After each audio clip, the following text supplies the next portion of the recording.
Тут организатор просит, вы могли бы поближе сесть к выступающим? Вот в этой стороне, допустим.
Если вы не против, наверное, мы... If you don't mind and would like to commence our session, distinguished participants of the forum, today we will have quite interesting topic to discuss within the session regarding the new direction, which is Middle Corridor. And today we will discuss the role in further development of our country of Middle Corridor. Would it be prioritative or beneficial only for Russia and China? What kinds of hidden perspectives and challenges will we have connected with cargoes or the time limitations? These things we will discuss today.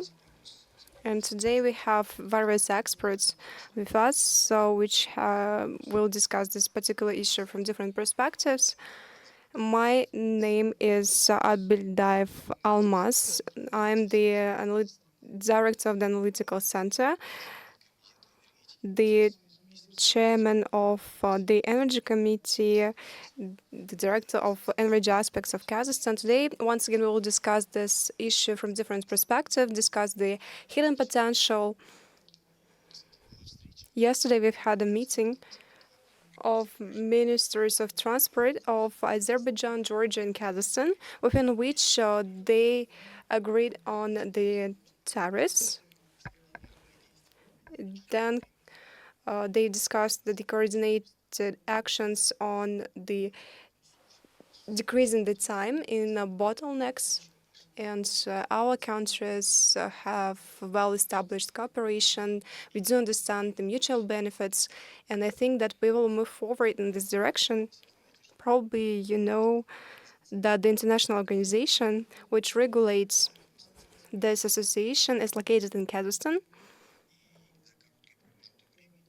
And within the very limited amount of time, I've got acknowledged with one of their representatives. They have a lot of new initiatives, and that will be perfect if we will have them within our panel session in the future.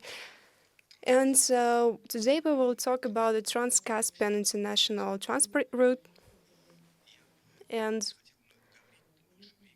I don't want to take a lot of your time, but drawing your attention on the question and answer format, I'd like to give the floor to our distinguished speakers. The first is the ambassador of Turkey, Mr. Mustafa Kapucu. You know that we have the special connection with this country, not only regarding the economical cooperation, we have the similar cultural codes within different international approaches. We do have common perspectives and further developments, and I hope that we will have in-depth cooperation in the future also. Please, Mr. Ambassador, the floor is yours.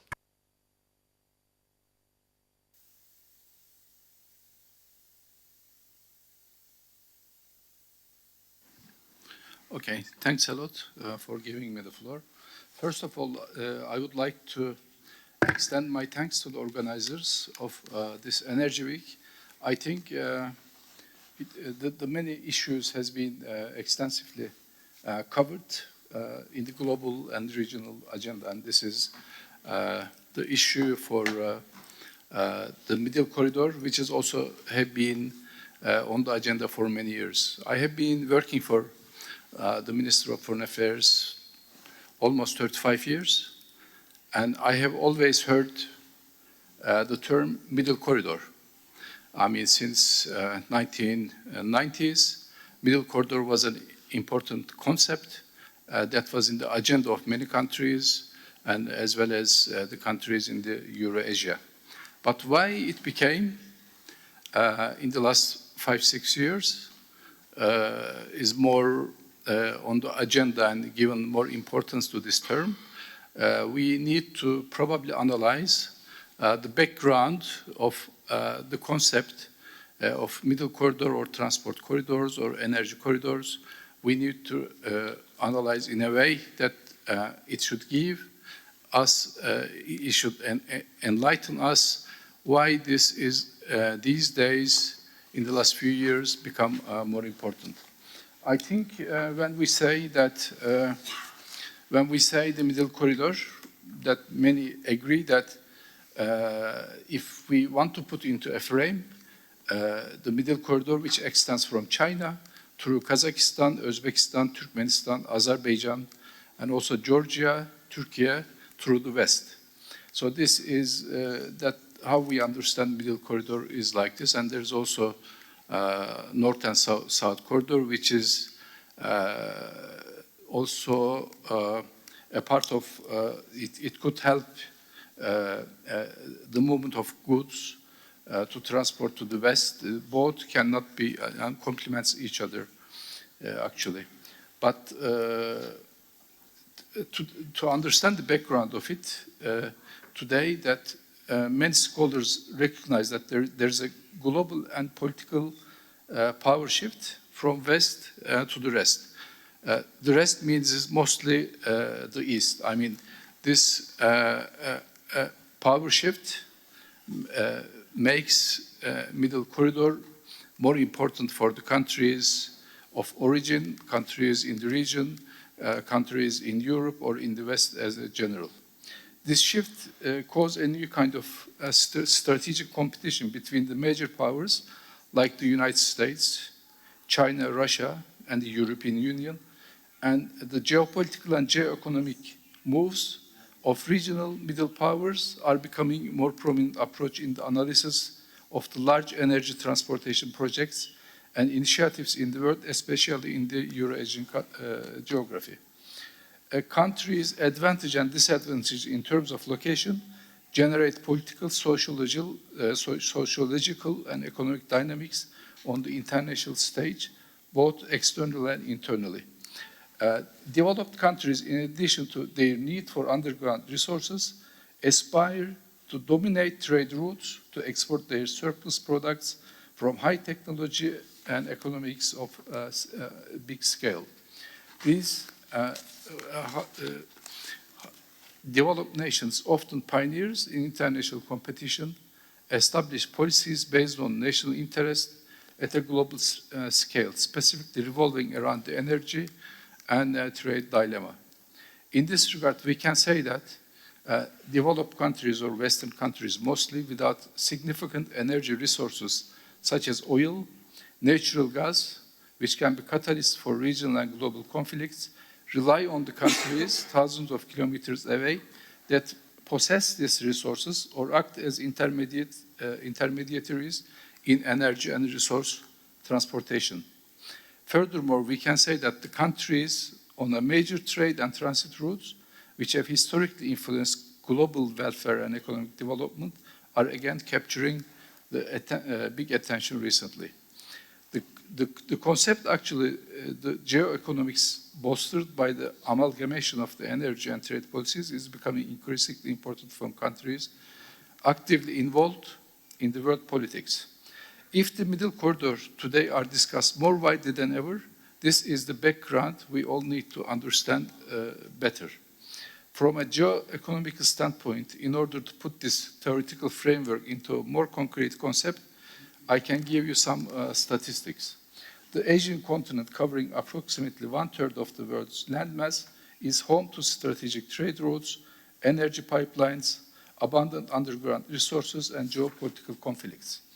Its possession in the almost 75% of the world energy resources and serving the demand for goods and services of maybe 60% of the world's population draws global powers to this continent. The Silk Road's middle corridor, serving as the safest route for supply security of, for example, Turkmen gas or Kazakh oil, empowers the Azerbaijan, Georgia, Turkey triple consortium to deliver these resources to the world, particularly countries in Europe. And in the Asia-Europe dilemma, this stands as an opportunity for underdeveloped countries or developing countries to transition to a high value-added production economy through the domino effect of energy on trade-based relations. Actually, when we talk about the benefits to the countries, there are several layers that, for example, I mean, the countries who supply goods, the countries who are transit to these transport routes, or the countries who actually purchase these goods may be different. So we need to analyze each country in terms of benefits of middle corridor, but more than economic benefit, I think middle corridor creating a kind of interdependency between the countries, between West and East, including the transit countries, are helping to preserve stability, security of the region as a whole. I mean, the interdependency in the international relations theory, as you know, that is one of the important concepts that keeps stability and security. If the countries become more interdependent, then the peace and stability becomes stronger. So instead of talking about the economic benefits, just economic benefits of this middle corridor to the countries, probably we need to more concentrate on how it contributes to security and stability of the Eurasia region. For example, I mean, I can give you a couple of examples that when there was an invasion of Ukraine, Crimea, I was the Deputy Director General at the Ministry, and I was having a regular meeting with the like-minded countries, what can be done to be able to create a kind of a stable Crimea, or to not to further escalate the situation. We met with several countries, representatives of several countries. All were thinking about the energy security. If they are dependent on Russia, for example, in natural gas, they were avoiding to put sanctions on Russia on energy. If a country are selling cars, for example, to Russia, their views were that these car parts or cars should be excluded from sanctions to Russia. Some countries who were selling some military equipment to the country, they were saying that it should be excluded from the sanctions policy. So this shows that more the countries become dependent to each other. It is more that people are in a better atmosphere of peace and preserve the stability of the region. I don't know, maybe for some it is not a good thing, but for some others it can be evaluated as a contributor to peace and stability and a diplomatic way to solve the problems between the countries. So I think the Middle Corridor is one of the strategic connectivity project that has been more talked about, and it is in the last 5 years probably there are more investment in the Middle Corridor than the last 30-35 years. This is how I try to explain the background of it, because the people need energy, people need good passage of goods through stable region. We need, of course, for this macro environment that is a geopolitical and geoeconomic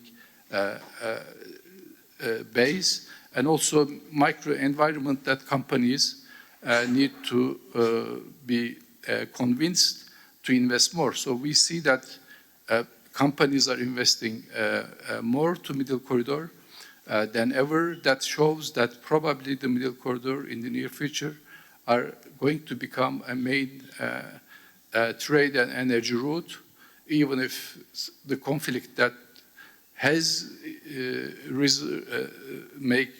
rise the importance of this Middle Corridor.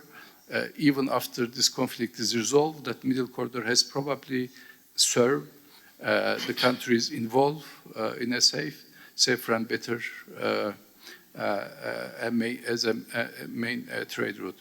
So I was asked to speak not more than for 5 minutes. So this is, I try to conceptualize the background of why this corridor become more important and how it can contribute more than economic benefits to stability and safety of the region. So maybe if I have the opportunity to talk more, I would be able to tell more about the policy of Turkey on the Middle Corridor, and some maybe I can give some more statistics in energy or in good transport through Caspian Sea from China, Kazakhstan, Azerbaijan, Georgia, and Turkey, and some new railway projects that has been also in negotiations between these countries. Thank you very much.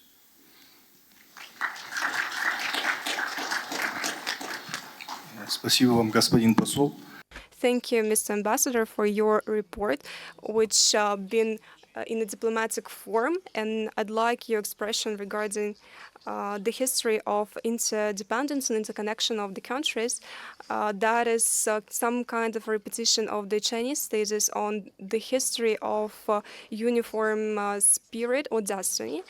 Within today's session, we'll cover the single reports of each panelist, and then we may come back for you, Mr. Ambassador. I would like to give the floor to the next speaker, the Director General of the Kashagan BV, Bahujan Hassanov. We have a presentation, please.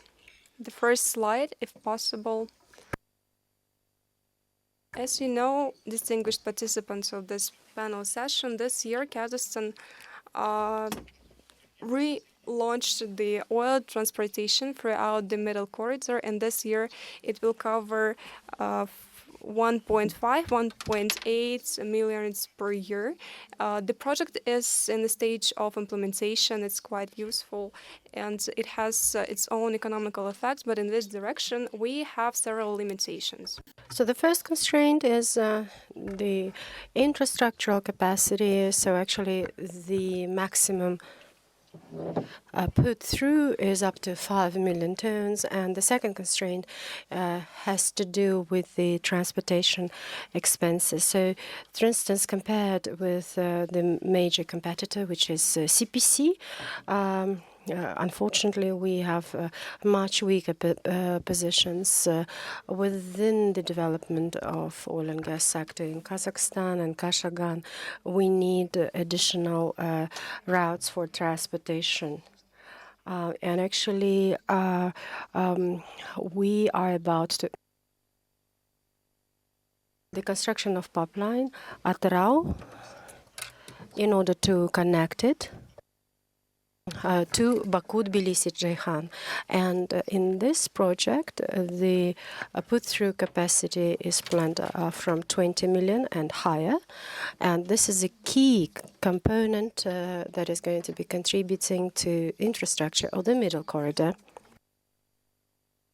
And in this regard, in order to have this pipeline built, the expenses and the investment approximately amount $5 billion US, and we have to ensure the compliance. For instance, the first one is efficiency, economic efficiency, a return of investment. The number two is integration of that pipeline with the Baku, Tbilisi, Ceyhan.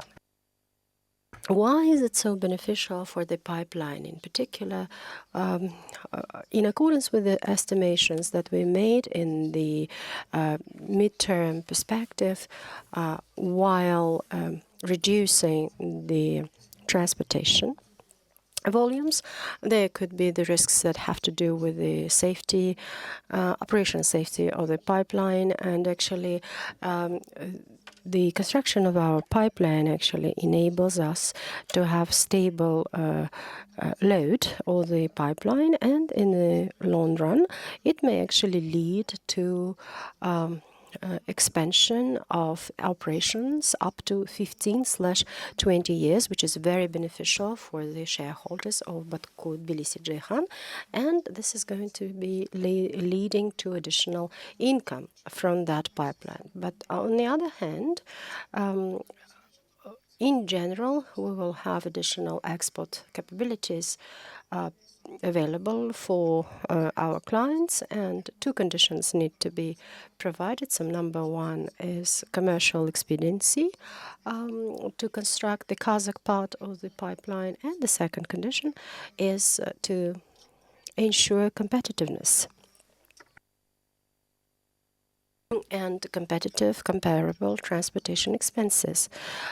So those are the baseline conditions. So should this be reached, hypothetically speaking, this project could be actually implemented successfully. As I've said to you before, from Matra, there's couple of directions. So the first one is Caspian Pipeline Consortium, and that pipeline could be an alternative, and a good alternative in order to proceed with operations. That's all that I wanted to report. Thank you so much for your attention. Thank you very much, Bakhtjan, and we're going to be coming back to the issue. What perspectives and risks are there in terms of transporting the crude? So I would like to give the floor to the next speaker, Baurzhan Muratullah, General Director of Kazmortransflot. The floor is yours, please. Good afternoon, dear guests and participants to the forum. I would like to tell you a bit about the activity of Kazmortransflot in regards to Trans-Caspian international route. And I want to say that we have two major specifics, which is container transportation. And the second one is transportation of crude. And as you know, in the Caspian, the major route is Aktau-Makhachkala, but for the most recent 2 years, thanks to the efforts taken by the government and Kazmunagas, Aktau-Baku became a very important route that was frozen up in 2015 and 2022, as it was instructed by the president, that have to do with alternative development of alternative routes. In Kazakhstan, Kazmunagas renewed the route Aktau-Baku. And in November of 2022, Kazmunagas and Sokar agreed on having 1.5 million oil from Tengiz to Baku-Tbilisi-Jihan BTD. And the maritime transportation is arranged on a reciprocity principle. From our side, maritime operators Kazmortransflot and ASCO acts on behalf of SOCAR. So besides, after the renewal of Baku-Tbilisi-Ceyhan, starting from 2023, KMTF uses Aframax tankers from Ceyhan to the Black Sea, to the ports of the Black Sea and Mediterranean Sea. Transportation of oil was started in April of 2023, and starting from that moment and up until recently, Kazmortransflot и Яска было Kazmortransflot and ASCO около have transported around 3.4 million tons of crude, and Kazmortransflot has transported 1.6 million. Tanker fleet that is being serviced in the Caspian Sea is comprised of 3 Caspian Maxes. So those are the tankers with a dead weight of 12,000 tons, and 2 tankers with dead weight of 8 tons that were purchased in 2023, together with Abu Dhabi Ports Group, our Arabian partners. And in the future, KMTF would like to renew the fleet and to construct Caspian Max tankers. And as it was said before, the implementation date timeframe hasn't been identified, as Kazmortransflot is looking at different options on how Trans-Caspian route could be developed. I believe that after the study is complete, we will have our works continued. So briefly, that's all that I wanted to report about. Thank you so much for your attention. Thank you very much, Borjan. And in regards to Kazmortransflot, there's going to be some questions. And now I would like to give the floor to our guest from Azerbaijan, Chingiz Gadjeev. So Chingiz represents BP, and he is the VP responsible for the Caspian region business development. So our session is a free mic talk, and please go beyond the corporate style of reporting. Thank you so much, and the floor is yours. Well, firstly, I would like to say that that's a great honor for me to be in a wonderful city of Astana and to contribute to this high-level forum. I would like to take this opportunity to express my appreciation for the efforts that you've taken in order to make the event of this caliber. Thank you so much. Complexity and opportunity in the global energy landscape. Energy demand is rising, driven by population growth, industrialization, and digital economy. So the big question is, how do we connect supply with demand in a way that's efficient, reliable, and sustainable? And I think the topic of the discussion today, the Middle Corridor, is partly kind of trying to address this question about the connecting supply with demand. That's where the infrastructure becomes strategic. And I'm not just talking about pipeline ports, I mean integrated systems that allow energy, trade, and innovation to move across borders. Kazakhstan is a great example of that.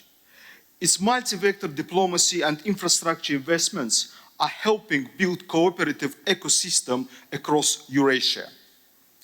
The country maintains balanced relations with all neighboring countries, and Kazakhstan, in my view, plays a pivotal role in the Middle Corridor, a vital transit route and platform for cooperation, diversification, and economic resilience.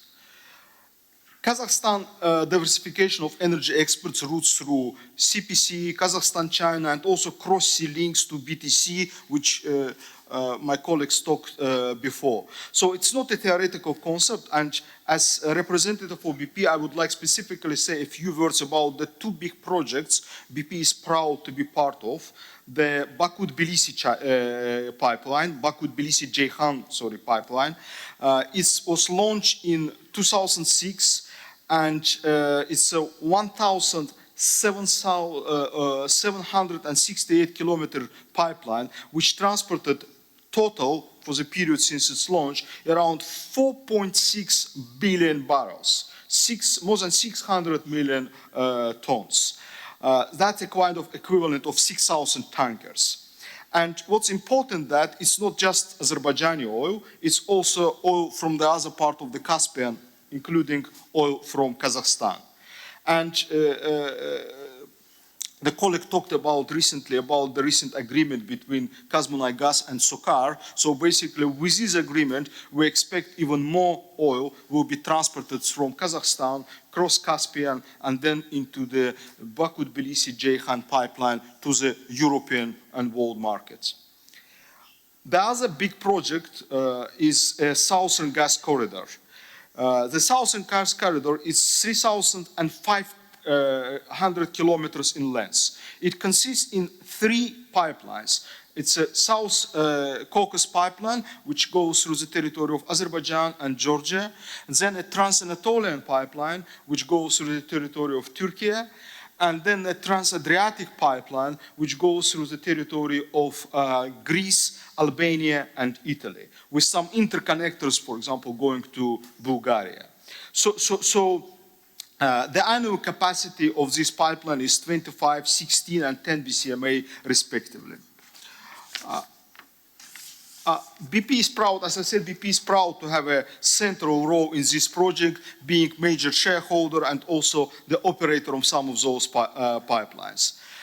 This project, they do reflect the fact that long-term commitment to developing and connecting the region's oil and gas resources to global markets have shown that cross-border infrastructure can be financed, constructed, and operated, despite the complex geopolitical environment. So obviously, this happened thanks to the efforts of many companies and many countries. I would like to expect my thanks to the government of Azerbaijan, to SOCAR, to our international partners, to the government of other countries, including the government of Turkey, who basically helped to build and make basically this complex pipeline operational. So looking ahead, we believe oil and gas will remain essential to Eurasian energy mix for decades. They're critical for powering economies, supporting industrial growth, and ensuring energy securities. And Kazakhstan's strategic location, robust infrastructure, which is still being even further enhanced and further built, together with the massive energy resources, including hydrocarbon deposits, basically helps to ensure that the hydrocarbons, the energy, I would say, moving across the Caspian and beyond and connecting supply with demand. Let's build on what already been achieved. The success, in my view, the success of projects like Southern Gas Corridor and Baku-Tbilisi-Ceyhan pipeline should inspire to think bigger, and let's basically use this opportunity to reaffirm our strong interest in increasing connectivity, investing in shared infrastructure, and strengthening regional partnerships that benefit all. Thank you very much.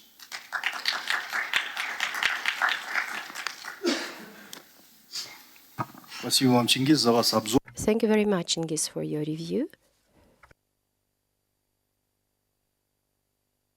and your report consequently. Now I would like to have the floor given to the questions and answers. So the first question is for Mr. Ambassador, Your Excellency. So the Meat Corridor is an economically efficient direction. So in your opinion, what is the economic benefit from developing the Meat Corridor?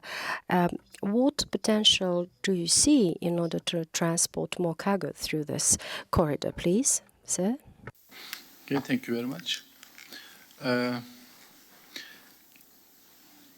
I think Middle Corridor needs more investment in order to increase the capacity. For this investment, I mean, as I told you in my speech, that we need to convince the companies that this route is going to be a permanent and secure and stable route for transport of goods and energy. So there are some requests for this kind of investment. For example, I mean BP to invest more in this corridor. That the security and stability is, I think, the foremost important for to convince to put more into the investment of this middle corridor. And there are also physical and geographical limitations through Caspian Sea that is limit the transportation of goods and energy products to Western countries. So we need to invest, for example, I mean, to the ports to increase the capacity of some ships that would transport goods and oil to the targeted countries. This is also a limited capacity. There is also a climate is in front of us, stopping maybe some companies or countries to invest more, because the Caspian Sea is now needs more investment to make bigger ships to get more oil and more goods in the Caspian. So we have got serious challenges to overcome this. What benefits, what potentials? In my speech, as I touch upon a little bit more security and stability. For example, I mean, Kazakhstan is a major oil exporter, but only a fraction of oil goes through BTC. Last year, as far as I know, that is 1.4 million tons of oil was transported through Ceyhan, this pipeline. And when you consider that how is the export volume or capacity of Kazakhstan, this is only a fraction.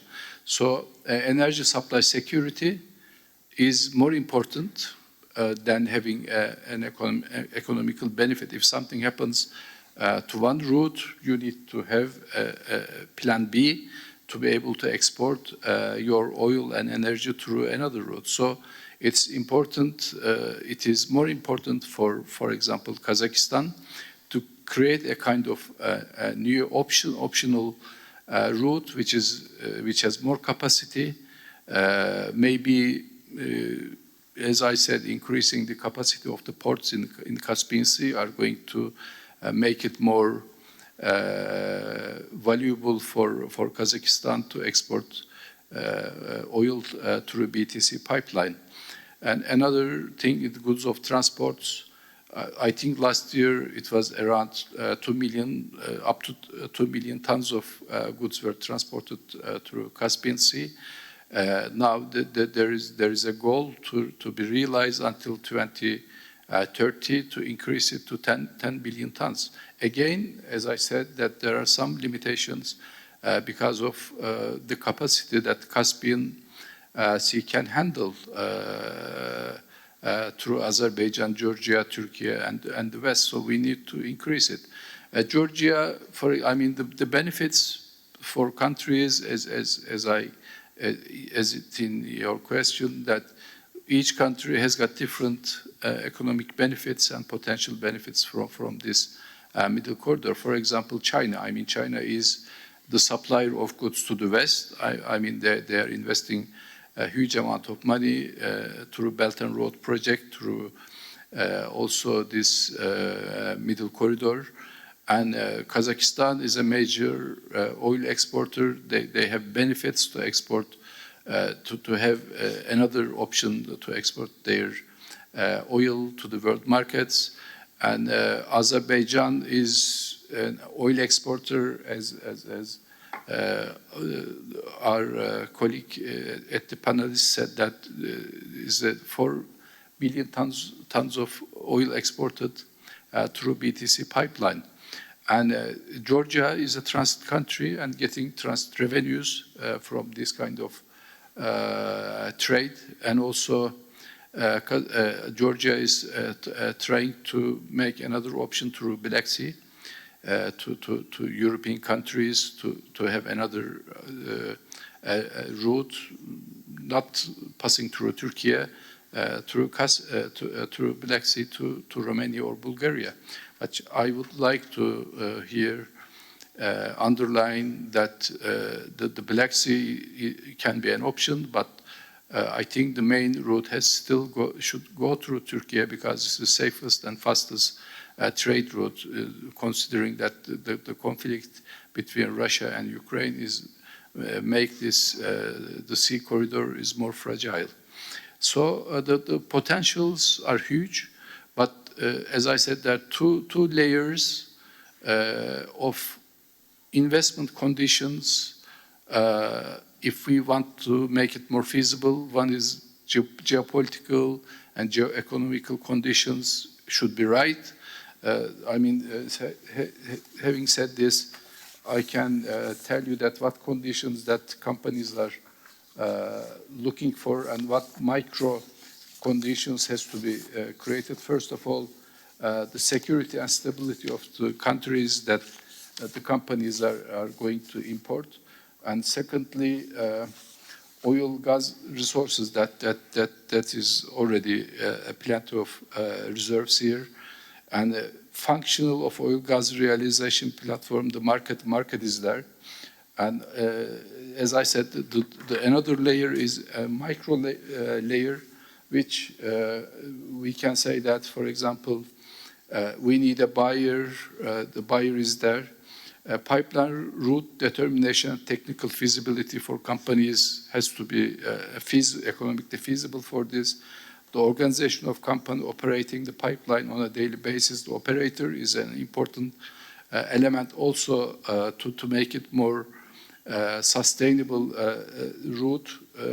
Government authorizations for pipelines passing through transit countries, I mean permits, or the level of oil and gas prices, oil of gas transportation fee, I mean tariffs, are all affecting the potential benefits or potential investors to realize, to invest, to put more money into the middle corridor and the Caspian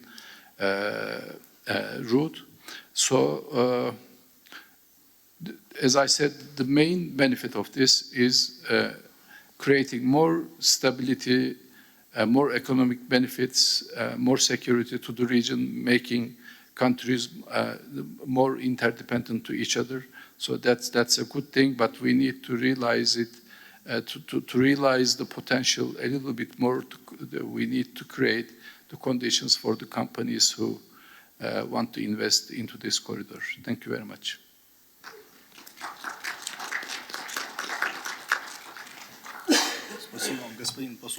Thank you very much, Your Excellency, for in-depth analysis. And I would like to agree with you, Your Excellency, if there is no long-term contract for oil and gas, then the investment into the infrastructure is going to be leading to some concerns. So actually, we have to take that into account while developing the infrastructure of the middle corridor.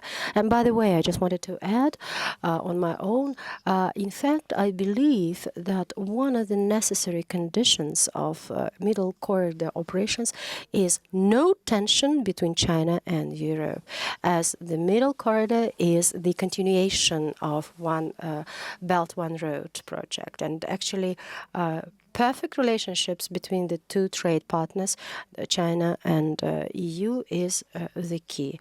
And now I would like to ask a question. So, Mr. Hassanov, could you please tell us?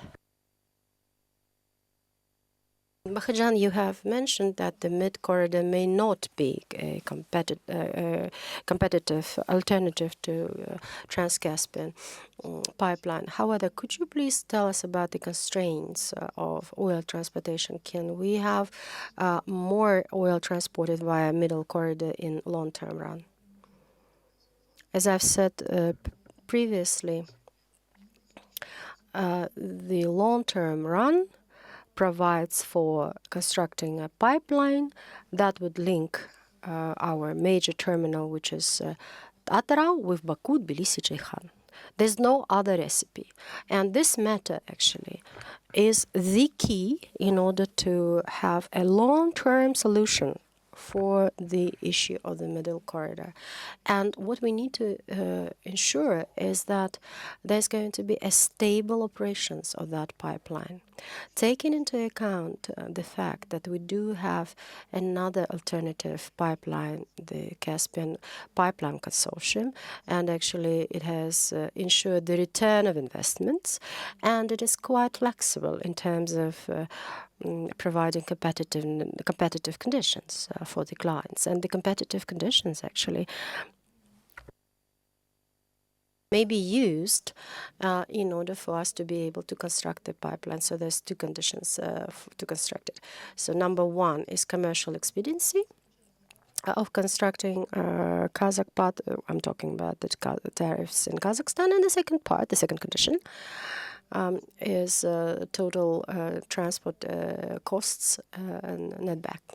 And actually, should we meet those conditions, we will find ourselves in a position enabling us to implement the project. And we will guarantee long-term run, long-term operations, sustainable operations, and so on. And I just want to say and reiterate once again and draw your attention, dearest participants, to the fact that the current pipeline, the CPC, will still be a competitor. So we will need to, provide maximum comfort in terms of economic conditions. Should we have high tariffs, then we won't be able to construct the pipeline, or we won't be able to ensure the load. As much oil as we wanted. And actually export depends hugely on those tariffs. Thank you. Thank you so much, Mr. Hassanov. And yes, time and return on investment is the keys. Actually, we do have the external policy on diversification, so this is something that we need to do. Thank you. And the next question is directed to General Director of KMTF. So Kryk and Aktau, as well as the terminals in Caspian, to be precise, in Georgia, for instance, need to be modernized. So what have you done in this regard? Please brief us. And the second question, what constraints are there? And could you please tell us about the perspectives of the middle corridor development? So why am I asking you about those matters? We've been discussing, Georgia plus Azerbaijan together, right? And perhaps about the current situation in those countries and what is going to be the key to larger capacity. Thank you so much, and put through. And actually, I would like to tell you about the measures that we've taken. That we use Aktau in order to transport oil, and what we plan is to have drilling works. As of today, the major problem, as it was identified by my colleagues, is that we need to have vessels with a larger dead weight Yes, this is the fact, but at the same time, there's another issue, which is shallowing of the Caspian Sea. And shallowing needs us to invest to make the bottom more convenient, and actually at the port of Aktau we made the necessary preparations, but the petroleum products don't actually I mean those works were completed in Kurik, but going back to Aktau, the plan is to start the digging, and in 2026, as far as I'm concerned, the investment is there in order to proceed with those deepening works that will contribute to countering shallowing issues. So we have Caspi Max with a dead weight of 12,000 tons. Unfortunately, we may not actually have the full load because the depth doesn't allow us to. And should we load the vessel, then the level of the depth goes up to 7 meters. So while we operate, for instance, less dead weight vessels of 8,000 tons, and actually should we do that, the distance is 4.7 meters, which is good. So at the moment, deepening the shallowed bottom of the Caspian is something that we are doing on the Kazakh sector of the Caspian. Thank you, Borjan, for your answer.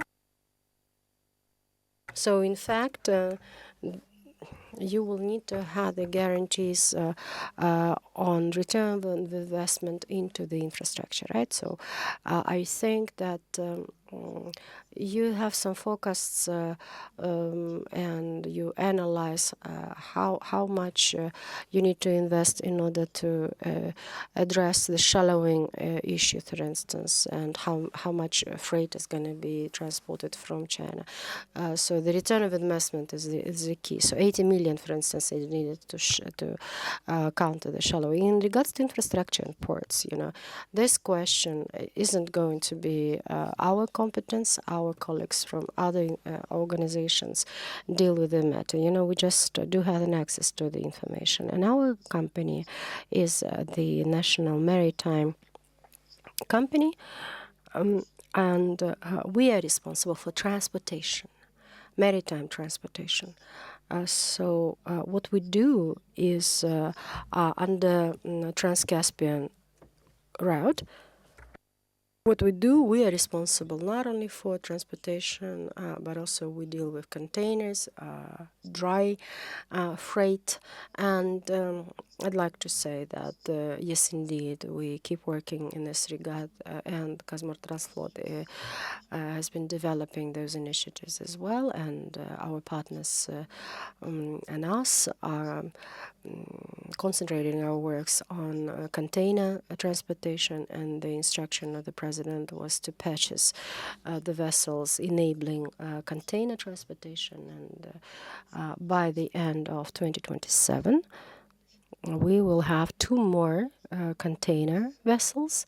And Mr. Ambassador, Your Excellency, you have mentioned that there has to be the vessels with the larger capacity, and yes, indeed, we have developed a unique vessel that is able to have containers, and those are the customized containers for the Caspian. It is not a standard vessel. It was designed specifically for the Caspian.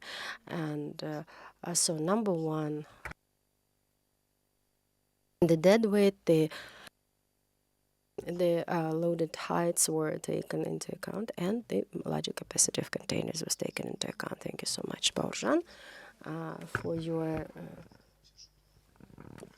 for your answer, and we hope that your recommendations will be heard by the ports. I think that there needs to be an interagency interaction.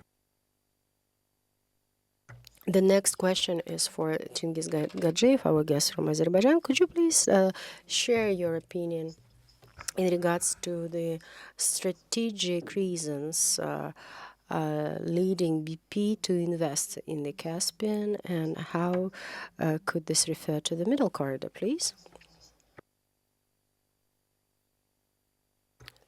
Thank you so much.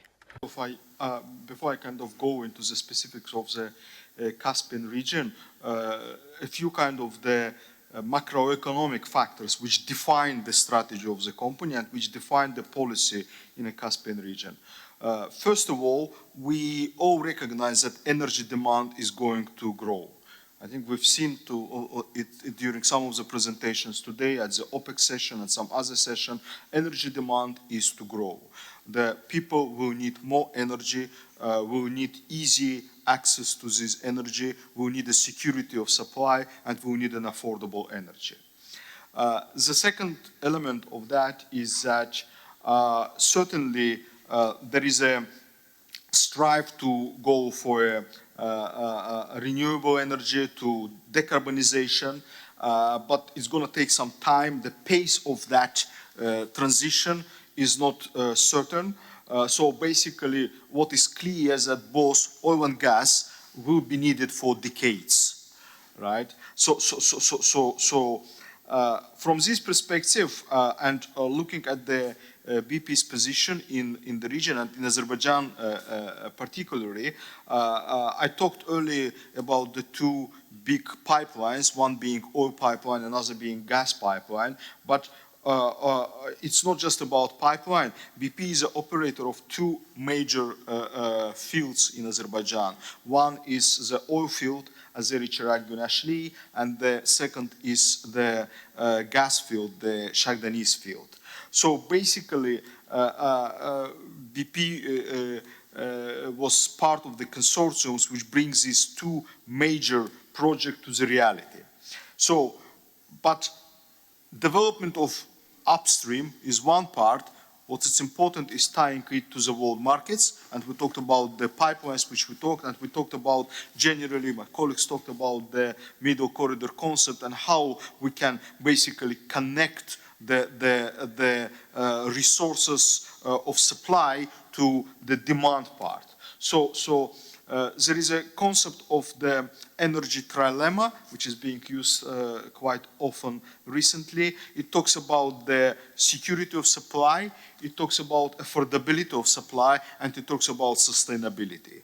So having the resources, having experience of kind of developing these resources and tying into the world market, that's basically addresses the point of the security of supply and hopefully affordability. So obviously it's always will require some commitments and some efforts, entering into some long-term gas contracts, for example, being one of them. And then talking about sustainability, we need a more balanced system where basically while addressing all the needs in terms of the energy demand and so of the oil and gas, we're also kind of making some steps towards the renewable energy. And BP recently signed an agreement on a solar plant in Azerbaijan, in Jabrayil region of Azerbaijan. So that's kind of the factor which impacting the sustainability part. So bringing this all together, the upstream positions, the midstream, the pipelines, the ports, the systems, and this energy trilemma, I think that's what basically would define the company's strategy in the region. Thank you. Спасибо, Чингис. Thank you, Chingiz. And in fact, I believe that we have talked thoroughly about the mid-corridor, and each and every speaker has shared his opinion. And now I would like to give the floor to the audience. Perhaps you have a couple of questions to be asked from the speakers. And in this case, perhaps the speakers have something to add to the presentations that they made. Sirs? Okay. So if none, this means that we have exhausted our agenda, and now let's take the chance to thank the participants to the session, the organizers and the presenters. And with this, I would like to dismiss the session. Thank you so much and have a great evening.